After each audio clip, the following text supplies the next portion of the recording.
자, 방송이 고르지 않아서 미안합니다. 여태 이 뒤로 40분이 넘게 얘기를 했는데 방송이 여기서 끊겨가지고 다시 재녹화를 하네요. 지난번에도 한번 열심히 수업을 다 끝난 다음에 확인했더니 녹화가 중간에 하다가 문제가 생긴 경우가 가끔 나타나는데 지금 바로 그 경우가 되겠습니다. 그래서 어쨌든 여기서 원활하지 않은 점 미안하고요. 최대한 잘 정리해 보도록 하겠습니다. 반복을 또 두 번째 수업을 하려니까 힘드네요. 자, 그래서 이 X는 FK 세타라고 하는 것들은 우리가 관절 조인트 입력 세타 1, 2를 넣으면 그때 끝단위 XY가 얼마만큼 움직이는가 라고 하는 부분이 되겠습니다. 제가 아까 무슨 얘기를 했는지 기억이 안 나서. 자, 그래서 이 스카라라고 하는 예제를 보시면요, 이 예제는 조금 이런 컨셉에서 설계를 해본 문제입니다. 그 스카라라고 하는 예제 앞부분에서 우리가 4개의 단계를 우리가 모델링하는 관계들, 그리고 최종적으로 포워드 키네마틱스까지도 써먹었습니다만, 여기서의 꼴은 뭐냐? XY 끝단이 5, 0이라고 하는 위치에 갔으면 좋겠는 겁니다. 우리가 문제를 좀 거꾸로 풀어보는 겁니다. 여기가 원점이고요. 여기서 이렇게 로봇팔의 각도를 움직여서 세타1은 얼마, 세타2는 얼마 해서 이 끝단이 목표 지점 5, 0에 도달하도록 우리가 생각을 한번 해볼 수 있겠습니다. 실제 로봇은 이런 식으로 가야 될 거 아니에요. 끝단이 우리가 원하는 지점으로 가야 되니까. 그러면 도대체 이 문제를 어떻게 풀까? 한 사례를 한번 제가 표현해 드릴게요. 대략적으로 보니까 각도는 이 각이 좀 커야 되겠고, 이 각도는 여기가 각도가 이렇게 세타1 결정하고, 그 다음에 얘는 이렇게 꺾여야 5, 0 근처에 가겠죠. 그래서 세타1은 대충 50도, 그리고 세타2는 마이너스 120도를 대입을 해봤더니 끝단이 4.9 마이너스 0.86에 와 있습니다. 그러면 이제 우리는 이 문제를 이렇게 식으로 보시면 FK는 50 빼기 120이고 그때에 해당하는 값은 4.9 마이너스 0.86인데 요 값들을 조금만 변형을 시켜서 여기에 해당하는 뭔가 델타 1, 그 다음에 여기에 해당하는 델타 2를 바꾼다면 5, 0으로 갈 수 있지 않을까, 이런 생각을 할 수가 있겠죠. 그래서 여기에 일단 첫 번째 대략적인 50도 마이너스 120도를 넣었더니 4.9 마이너스 0.86이니 요만큼만 움직이면 5, 0이 될 수 있겠구나. 그럼 그때 해당하는 델타 1, 델타 2는 얼마일까? 이렇게 문제를 생각해 보자는 얘기입니다. 또 잘 녹화가 되고 있는지 모르겠습니다만 되는 것 같아요. 자, 그래서 이걸 이제 제가 조금 더 다른 예제를 갖고 풀어보면 여기에 한 사례가 있어요. 우리의 목표점이 80에 가고 싶어요. 요 끝단이 80에 가고 싶어서 대략적인 각도를 넣었더니 37.5도 마이너스 72.5를 넣었더니 8.06, 0.18 정도 되죠. 그러면 여기에 요 두 가지 값을 이제 조금만 바꿔보는 겁니다. 37.5 그대로 두고 마이너스 72.5를 73으로 마이너스 73으로 왔더니 8.03, 0.14. 이거 뭐 x도 변하고 y도 변했죠. 그래서 또 73 대신에 74를 넣었더니 x도 변하고 또 y도 변해요. 7.98, 0.069 이 정도 변합니다. 이거 뭔가 내가 각도를 조금씩 변화하면 끝단이 변화하는데 얘네들 간의 관계는 도대체 어떻게 되는 걸까? 여러분들이 아마 이런 식으로 FK 함수를 써서 대입을 해보시면 굉장히 짜증이 나면서 특정한 좌표에 간다라는 게 뭔가 좀 내 예상하고 다른데? 이런 생각이 들 겁니다. 그래서 델타 세타를 바꾸면 델타 X가 바뀌는 건 사실인데 델타 세타와 델타 X 간의 관계는 과연 선형일까 아닐까 라는 의구심이 드는 거죠. 그래서 진짜로 이거를 한번 해보시면 되게 답답함이 가슴 한편에 올 겁니다. 그래서 여기에 이제 제가 테스트를 했어요. 그래서 테스트 D라고 하는 예제에 보시면 뭔가 델타 세타를 일정한 값으로 변화시켜 놓고 델타 X가 얼마만큼 변하는가를 한번 측정을 해봤습니다. 그래서 세타 1과 세타 2는 각각 1도씩 0에서 30도까지 이동을 하는 겁니다. 세타 1은 0에서 30도까지, 델타 세타 2도 0에서 30도까지. 그리고 그때 이 끝단, 이게 선형적으로 얘네들이 이렇게 변할 때 끝단은 도대체 얼마만큼 변할까 해서 X와 Y에 대한 것들을 각각 델타 X, 그리고 여기는 델타 Y로 표현을 해놨습니다. 그래서 총 900번 30도씩 각각 세타1과 세타2가 각각 30도씩 변하니까 케이스는 총 900개가 나타날 거고 그때의 델타 X, 델타 Y가 얼마만큼 바뀌는지를 확인을 해봤습니다. 그러면 그림에서 보시는 것처럼 굉장히 비직관적으로 끝단위 변화합니다. 자, 지금 보시면은 델타 세타1, 세타2가 변함에 따라서 델타 Y의 값이 어떨 때는 작게 변하고요. 어떨 땐 크게 변했죠. 델타 X도 보시면 뭔가 쭉 변화가 되는데 뭔가 일정하지 않게 변한다는 것들을 보실 수 있습니다. 그래서 이 로봇이 왜 일정하지가 않다면요. 세타1이 움직인 다음에 여기서 1도씩 가는 거잖아요. 요 세타1이 요만큼 움직인 상태에서 이렇게 변화하는 거, 또 여기서 이렇게 변화하는 게 세타1, 세타2가 현재 어떤 값이냐에 따라서 이 값들의 흔들림이 달라지는 거예요. 이 상태에서 세타1을 움직이면은 이쪽으로 요만큼 움직였죠. 근데 이렇게 된 상태에서 세타1을 움직이면 Y값의 변화가 크겠죠. 왜냐하면 여기서부터 여기까지의 거리가 커졌기 때문에.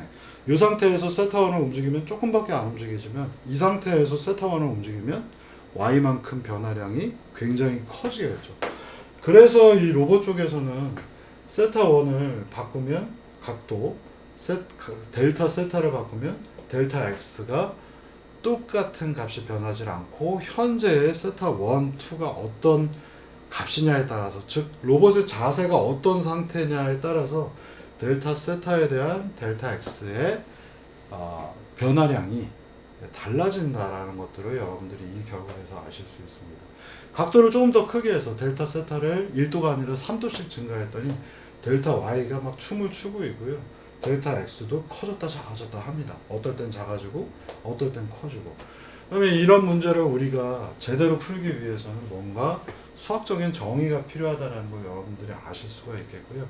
그 수학적 정의에 해당하는 부분, 아까 얘기 드렸던 델타 세타가 변할 때 델타 X가 변하는 건 맞는데 델타 세타와 델타 X 사이에는 K배로 상수로 표현할 수 없는 무언가 복잡한 함수가 있고 이 K를 대신한 무언가가 상수가 아니라 무언가 복잡한 무언가가 필요하다는 것을 우리가 직관적으로 알 수가 있는 거고요. 예, 이런 예제에서처럼 0.8에 8과 0으로 가기 위해서 델타 세타와 세타1과 세타2의 변화량은 뭔가가 좀 어렵구나. 뭔가 이게 비직관적이구나. 그러면 예, 두 가지 델타 세타와 델타 X 간의 관계가 무언가 있다는 얘기고요. 그 복잡한 게 무언가를 풀어보자. 즉 델타 세타를 세타1, 델타 세타2를 넣으면 델타 X, 델타 Y 사이에는 뭔가 이상한 관계가 있는데 그걸 어떻게 풀까? 그것이 바로 자코비안 매트릭스라는 녀석이 되겠습니다. 자, 그래서 우리는 모든 로봇에서 키네마틱스를 지난번 시간까지 해서 구하는 걸 배웠지만 얘들을 조금씩 각도를 조금씩 바꾸면 끝단위 얼마만큼 움직인가를 표현하는 기법, 바로 이 자코비안 매트릭스를 지금부터 다뤄보도록 하겠습니다. 자, 이 자코비안 매트릭스는요, 여러분들이 싫어하는 것들이 되게 많이 총망라되어 있습니다.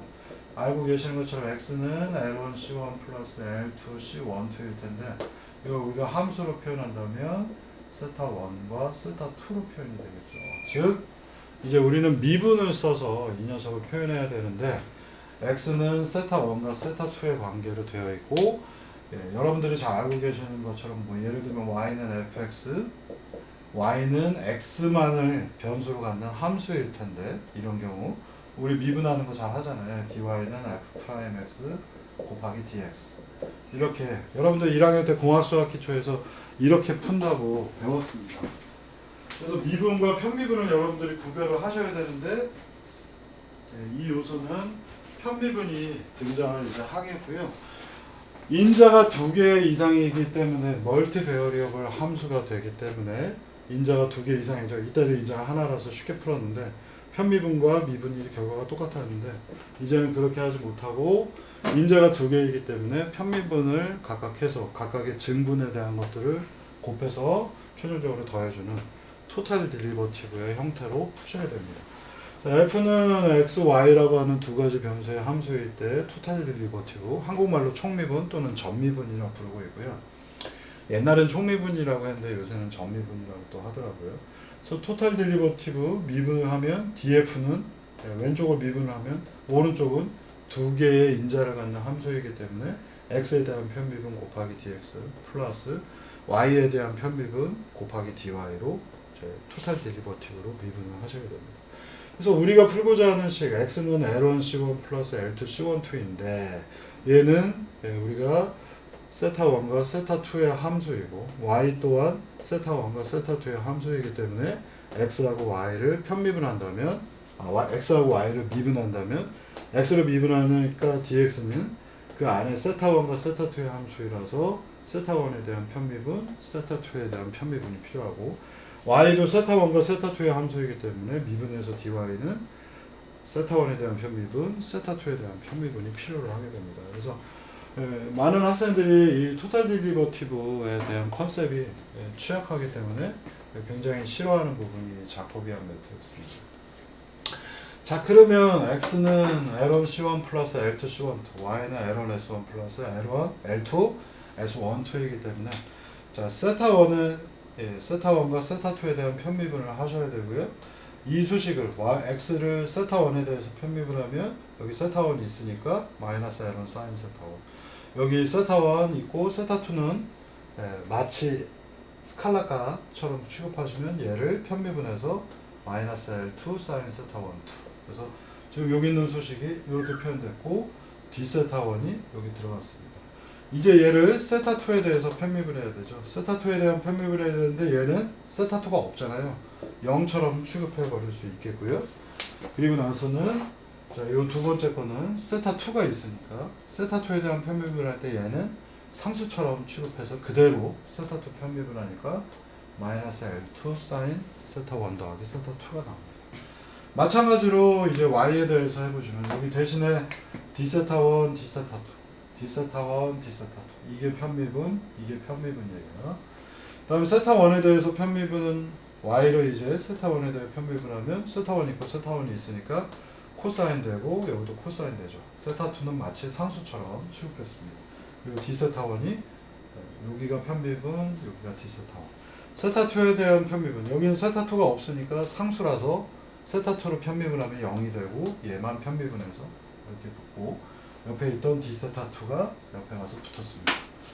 자, 그러면 이제 편미분은 여러분들이 나중에 매트랩을 가지고 또는 수학적 툴들을 가지고도 할 수가 있겠고요. 손으로 지금 한번 해본 거고요. dx, dy는 d세타1과 d세타2의 방정식 형태로 표현이 되죠. 그래서 dx, dy를 하나로 묶고 나서 얘들은 벡터 형태의 dx다 라고 해놓고 나서 보면 오른쪽은 d세타1, d세타2, d세타1, d세타2가 있으니 d세타1, d세타2를 묶고 편미분만 2x2 형태가 되겠습니다. xy는 2차원이니까 이쪽이 행이 두 칸이 되겠고요. 이쪽은 d세타1, d세타2니까 열을 결정해서 두 개니까 여기도 두 개. 출력이 두 개고 입력이 두 개이기 때문에 행과 열이 2x2인 뭔가 편미분 덩어리 행열이 나타나게 되고요. 이 편미분 덩어리는 세타 1, 2에 대해서 x, 세타 1, 2에 대해서 y를 편미분한 결과입니다. 그리고 이 편미분 덩어리의 행렬을 바로 자코비안 매트릭스라고 부르고 있고 J자로 표현합니다. 그래서 XY의 미분값은 세타 1, 2에 대한 것들을 미분한 결과에다 편미분인 J를 곱합니다. 이 J가 자코비안 매트릭스이고 이름 보시면은 여기까지만 하게 되면 야곱이죠. 한국에서는 야곱이라고 부르겠죠. 야곱이라는 양반이 만든 방법론이라서 자코비안 매트릭스라고 부르기 시작을 했습니다.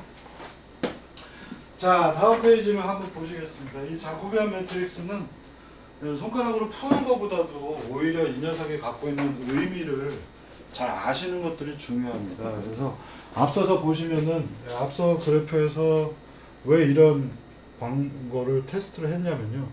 델타 세타 1, 2가 각각 각도가 1도씩 이렇게 변할 때 델타 x와 델타 y는 일정하지 않다라는 걸 여러분들이 그림으로 보신 거고요.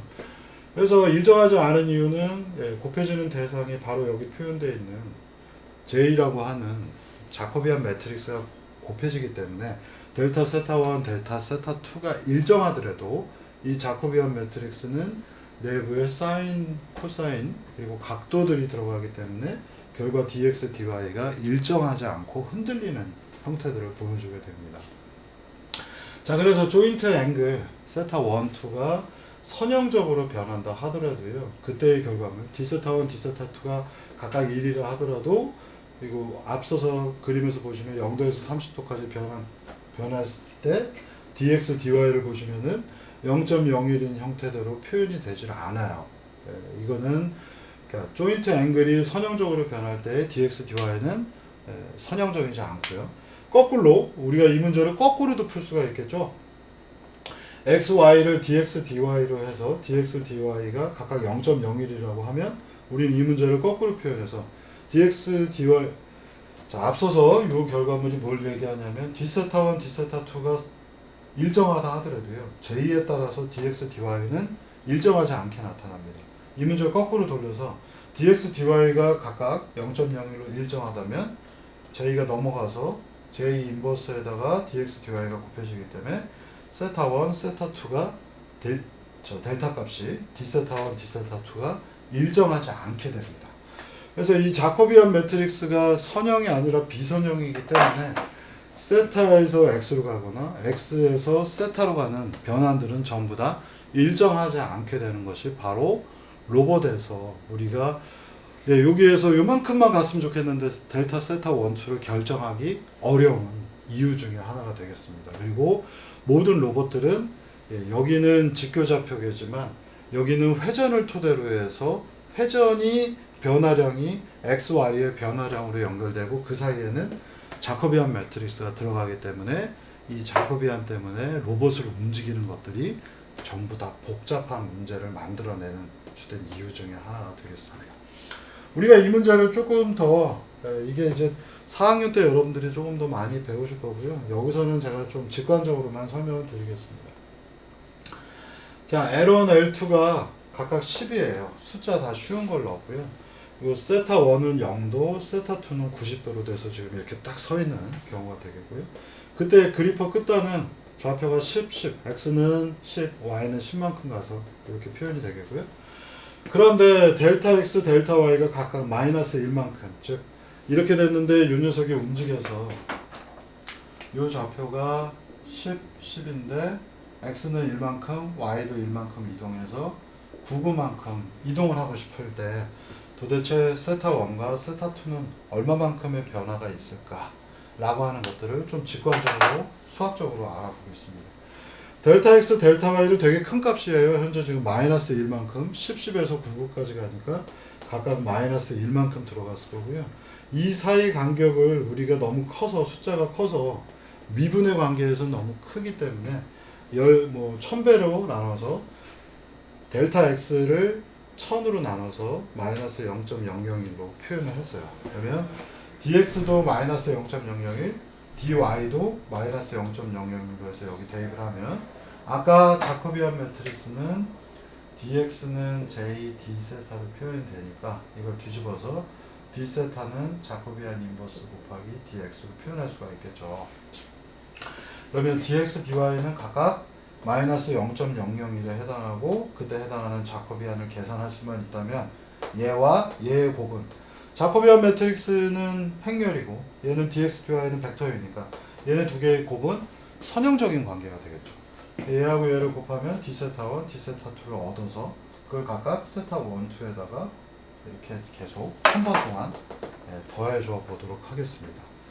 이런 방법론이 여러분들이 이제 나중에 4학년 때 로봇공학에서 조금 응용 로봇공학에서 더 배우실 텐데, 로봇이 10, 10좌표에 있는데 이 녀석을 99까지 가기 위해서는 요만큼 델타 x, 델타 y를 조금씩 움직이게 하는 델타 세타 1, 2를 자코비안 인버스를 토대로 해서 구하게 되면 테스트 J에 속해져 있는데, 제가 이 설명은 여러분들 숙제나 이런 것들이 나오지 않고 개념적으로만 이해하시라는 거예요. 자코비안 인버스를 써서 실제 XY 공간 안에서의 움직임을 델타 세타 1, 2로 바꿔서 로봇을 움직이는 겁니다. 그래서 자커비안 매트릭스는 나중에 로봇을 제어단에서 움직일 때 XY 공간 안에서 얼마만큼 움직일까를 처리할 때 쓰이는 기법으로 설명이 됩니다. 그리고 이 내용은 여러분들이 4학년에 가시면 더 자세하게 배울 거라 여기서는 제가 간략하게 소개하도록 하겠습니다. 그리고 이 설명은 아까 설명을 열심히 했는데 동영상이 깨져버리는 바람에 여기서 멈추도록 하겠습니다.